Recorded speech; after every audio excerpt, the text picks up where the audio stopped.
Welcome to TV, Tennessee Valley Church. This week we're on the top of beautiful Montesano Mountain. Last week we began a 2-week discussion about the world beyond this one. I tried to make much of the fact that this world is not all there is. As part of that conversation last week, I talked about death and the return of Jesus. Last week's was a hard conversation. This week's conversation is even harder. Today we talk about heaven and hell. Let's start with a rather heavy Bible verse. Whoever believes in the Son, S-O-N, has eternal life, and whoever rejects the Son will not see life, for God's wrath remains on them. John 3:36. How's that for heavy?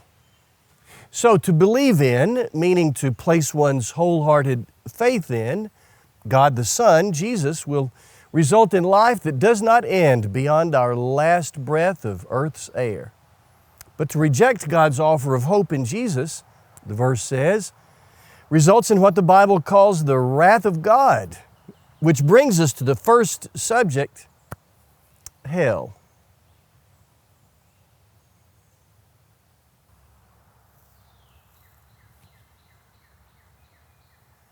Frankly, the Bible is not clear in its depiction of the hereafter for those who reject God's offer of hope in Jesus.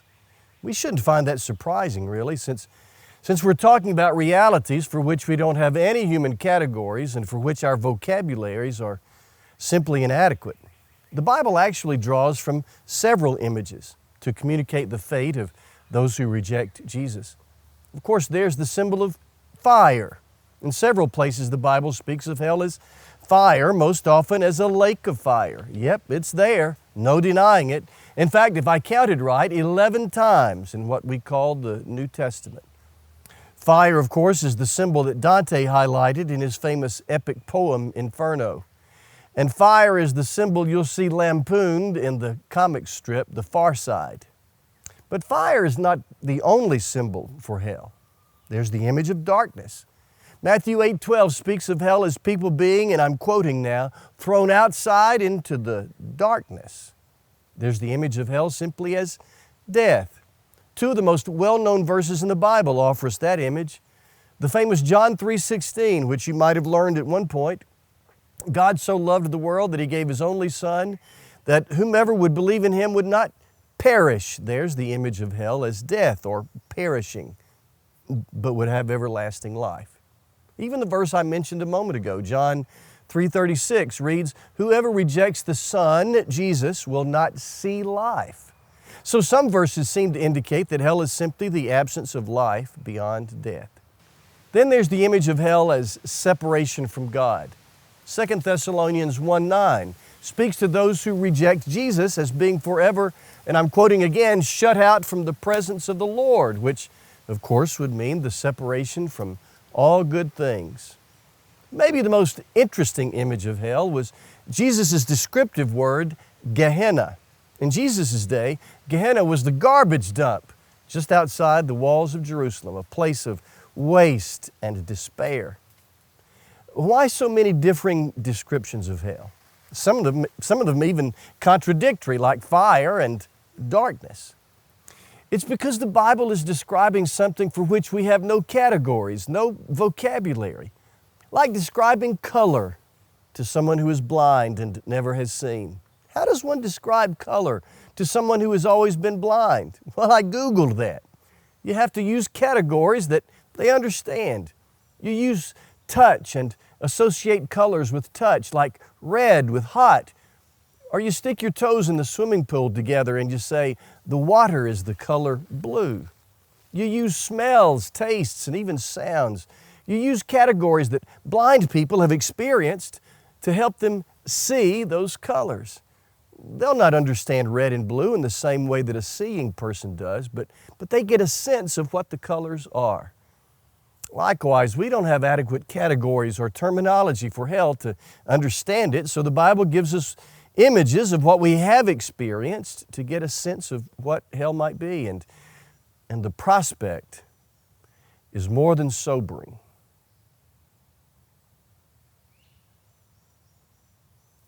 A couple of years ago, I used a story here on TV Church. It's so helpful, I believe, in summing up all the biblical images of hell that I want to share it again. British author John Blanchard wrote about an accident on December the 1st, 1984, when a dense fog enveloped the highway in Surrey, a few miles south of London. At 6:15, a truck carrying huge rolls of paper wrecked. Unable to see the wrecked truck, a car rammed him from behind, and then another, and then another. Before policemen could arrive, several people had met their end in that deadly fog. When policemen did arrive on the scene, they ran back up the highway in the direction from which the cars were coming. They waved their arms and shouted, but people either didn't see them or didn't pay attention. Eventually, 11 people had died and dozens were hospitalized. To quote Blanchard, one told how tears streamed down his face as car after car went by, and he waited for the sickening sound of impact as they hit the growing mass of wreckage further down the road. I don't know any better description of hell than that, the growing mass of wreckage further down the road. And so I stand here, as uncomfortable as it is, waving my hands in warning. The text which we read a few minutes ago tells us, whoever rejects God the Son will not see life. I don't know exactly what will not see life means, but this I do know. You are deeply loved by God, created for good purposes and to spend your forever with Him. Please don't end up in the growing mass of wreckage further down the road. By the way, I've heard a few groans of skepticism and sighs of cynicism as I've been talking. I've seen a few eyes roll dismissively, and I've seen a few heads shake doubtfully. I get it. But what if the Bible, which we trust for so many truths we live by, what if the Bible is also telling the truth about hell? Just consider that. Wow, that's heavy stuff. Now, after a fun interview and some music, I'll be back with a much more pleasant topic, heaven.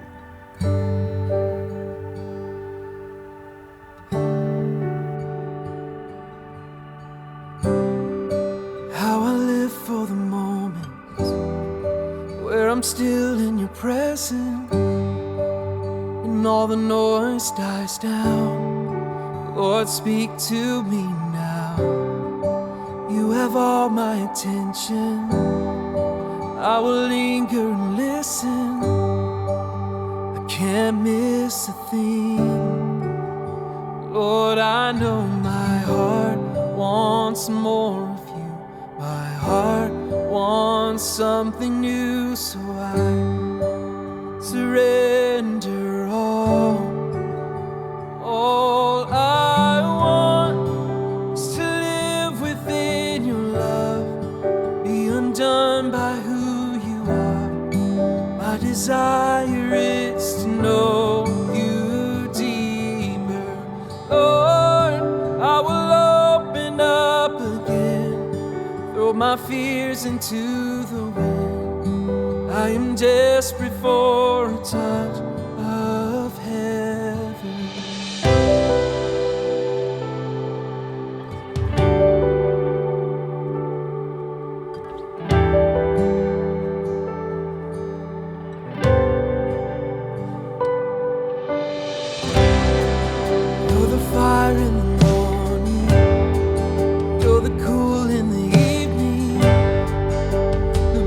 In my soul, you're the life in my bones. There is no hesitation in your love and affection. It's the sweetest of all. Lord, I know my heart wants more of you. My heart wants something new, so I surrender. All I want is to live within your love, be undone by who you are. My desire is to know you deeper. Lord, I will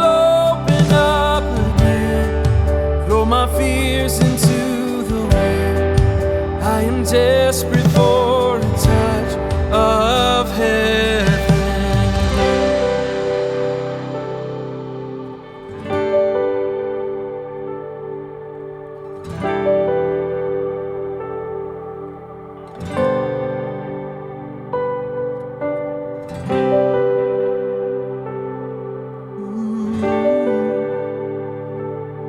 Touch from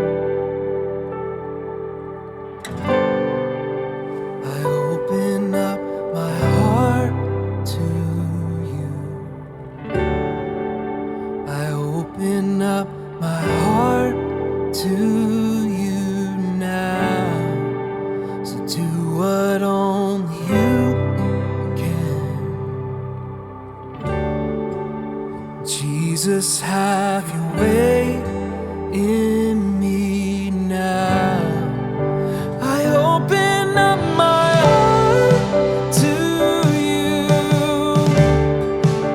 I open up my heart to you now. So do what only you can. Jesus, have your way in me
undone by who you are.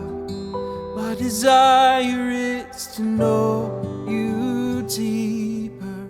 Lord, I will open up again, throw my fears into the wind. I am desperate for a touch of heaven.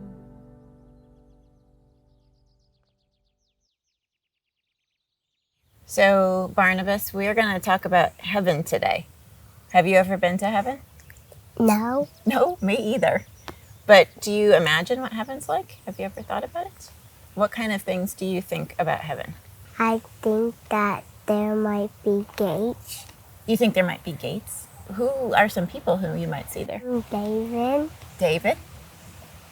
and Jesus. Jesus, yeah. What do you think you'll be able to do? Probably see people See people? Mm-hmm. that I know. That you know. Do you think that's what you'll do all day is just hang out with other people, or is there anything else that you do? Eat food, Eat food. and play. Play. Yeah. Is there anything, like any bad stuff that's here on earth that you want to make sure is not in heaven? Tarantulas. Tarantulas. Yeah, I hope there are no tarantulas in heaven either. Anything else? Red spiders. Red spiders. Sounds like there's a theme here. Anything else? Snakes. Snakes. What's your favorite thing that you hope will be there? Video games. Video games. Do you have a favorite video game? What is it? It is Star Wars games. Star Wars. We think about heaven being high up in the stars, don't we? You think that's really the way it is? Yeah. All right, Evelyn, today we're going to talk about heaven. So have you ever been to heaven? No, you haven't. Have you ever imagined what it's like in heaven? No. No? Well, let's imagine now. What do you think, who do you think might be there? Jesus. Jesus, yeah. Do you think your mom will be there? Yeah, okay, good. How about your sister? And your brother? And your dad? Okay, that's a few people in heaven. We're adding up the numbers now. What do you think that you're going to do when you're in heaven? play games. What kind of games? Uno. Uno. You think we're just going to play one big game of Uno in heaven? Are you going to win? Every time? What about all those other people? No. No. Okay. I thought there might be something special about heaven where everyone gets to win. What food do you want to eat in heaven? Pizza. Pizza. Do you want cheese pizza or something else on it? Bacon. Bacon and cheese pizza. Okay. Like every meal or just once in a while? Once in a while. Once in a while. And what about dessert? Brownies. Okay.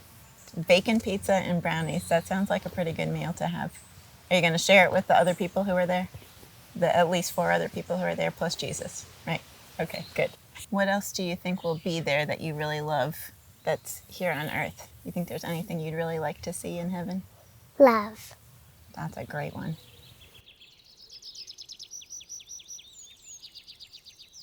Let's talk about heaven. By the way, actor and former governor Arnold Schwarzenegger was in the news this week for his unequivocal statement that there is no heaven. He called heaven a fantasy and said if anyone tells you otherwise, he's a bleeping liar, which goes to show that bodybuilders are not necessarily the best source of theological opinions. Truth is, when a follower of Jesus dies, it's not just goodbye, it's just, to quote the governor himself, hasta la vista, baby, until later. And when we get to heaven, we're going to find quite a diverse population. Of course, there will be people of all races and languages and cultures, but more dramatic than that will be the great mixture of lifestyles. In that great crowd will be Democrats and Republicans. There will be people who had Save the Whales bumper stickers on their Ford Fiestas and people who had gun racks in their Ford F-150s. There will be alcoholics and teetotalers, people who have broken records and people who've recorded records and people with records. People who on earth wore diamonds and Rolexes and people who sported wild tattoos and body piercings in places that I admit seem very uncomfortable to me. When we get to heaven, the one thing we'll all hold in common is the fact that at some point in each of our otherwise dissimilar lives, we did not rely on our own goodness to get there. The Bible teaches that the one thing we'll all hold in common is the fact that at some point we all threw ourselves on the mercy of God and said, I can't do this on my own. I wholeheartedly trust my life for this world and the next to Jesus.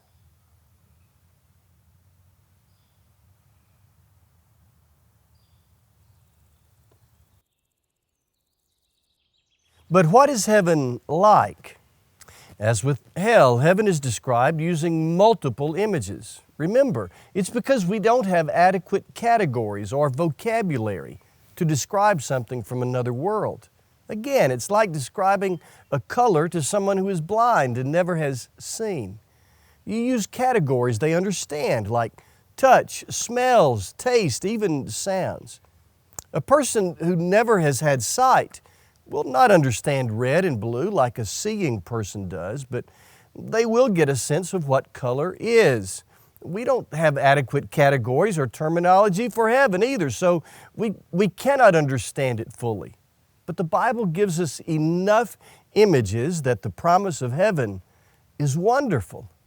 Revelation 21 talks about the pearly gates and streets of gold. That's probably the most common description, but it's not the only description. Revelation 22 talks about heaven in ways that resemble a garden with a river running through it, with the tree of life standing at the very center. Revelation 21 describes heaven as the new beginning. God will wipe away every tear from their eyes. There will be no more crying or mourning or sickness or pain, for the old things have passed away. A wonderful image of heaven is a party. Revelation 19, for example, says heaven is like a wedding. And Jesus often referred to the kingdom of heaven as a banquet, and Revelation 19 echoes that. What a wonderful promise. Heaven is a place of laughter. When I was in seminary, I had for one of my theology courses Frank Tupper.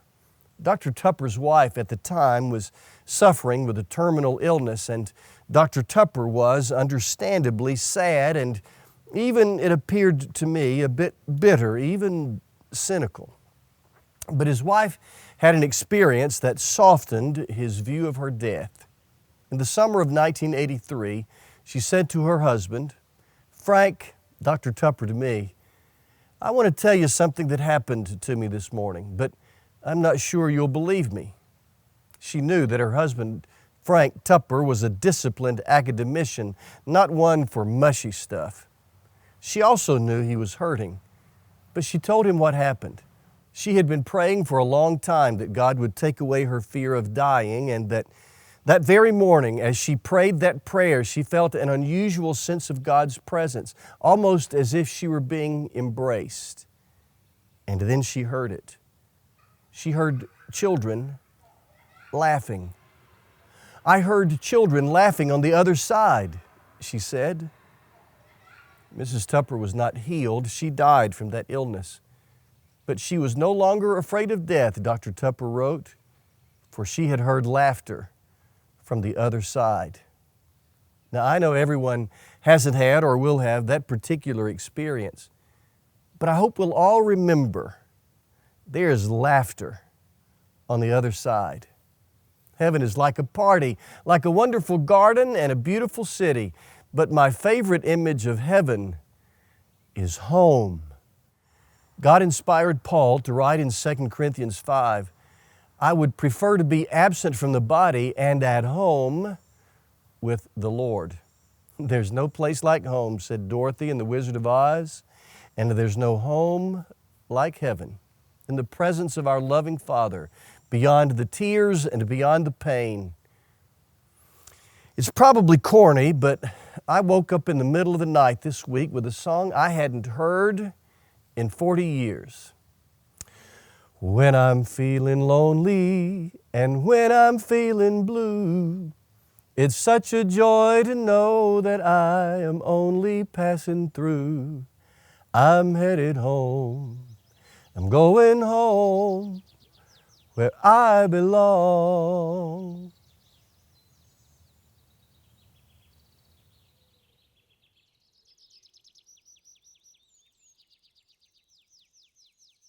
We cannot know everything about the hereafter, but that doesn't mean we cannot know anything.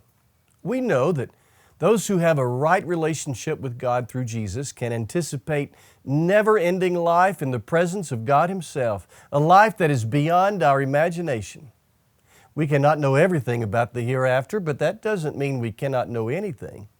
We know that those who refuse God's offer of hope in Jesus face an interminable reckoning. We cannot know everything about the hereafter, but that doesn't mean we cannot know anything. And we know that what you decide about Jesus matters forever.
Thanks for joining with us today. If you're new to TV Church, my name is Aaron Jackson, and I'm the Minister of Music and Worship at First Baptist Huntsville. We'd like to invite you to one of our 2 worship services here at 600 Governors Drive. Our contemporary service is at 8:05 a.m. on Sunday, or here in the sanctuary at 10:30 a.m. We'd love for you to connect with others that join you in watching this program every week as well. The best way to make those connections would be for you to go to tvchurch.online. Once there, you can hit the Contact Us button on the left-hand side to start that process. This is also where you can begin to connect with our shared online community, submit prayer requests, watch more episodes, and find other helpful resources. Thanks again for joining us today. God bless you.